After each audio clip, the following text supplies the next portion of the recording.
కమల్ హాసన్ కూతురిగా వెండితెరకు పరిచయమైన మొదట్లో నటిగా గుర్తింపు పొందడానికి చాలా కష్టాలు పడాల్సి వచ్చింది శృతి హాసన్. చేసిన ప్రతి సినిమా అటర్ ఫ్లాప్ కావడంతో సౌత్ లో ఐరన్ లెగ్ గా ముద్రపడింది. దీంతో శృతికి ఆఫర్లు ఇవ్వడానికి ఏ ఒక్కరూ ధైర్యం చేయలేదు.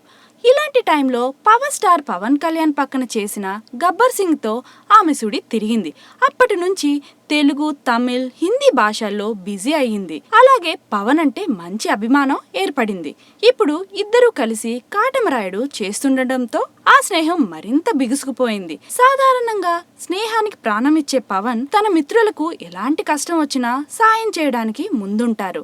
అలాగే మంచి విషయాలను వారికి చెబుతూ ఉంటారు. ఆ చనువుతోనే శృతికి కూడా పెద్ద క్లాస్ తీసుకున్నారంట.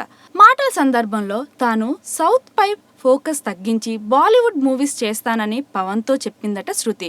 అయితే ఆమెను మరోసారి ఆలోచించుకోవాలని చెప్పారట పవర్ స్టార్. బాలీవుడ్ లో కంటే సౌత్ లో హీరోయిన్ గా ఎక్కువ కాలం కెరియర్ కొనసాగవచ్చని, బీ టౌన్ లో ఉండే కాంపిటీషన్ తట్టుకోలేవని చెప్పారట. మరి పవన్ చెప్పిన మాటల్ని శృతి వింటుందా లేక మిగిలిన హీరోయిన్ లాగే కెరియర్ నాశనం చేసుకుంటుందా అనేది వేచి చూడాలి.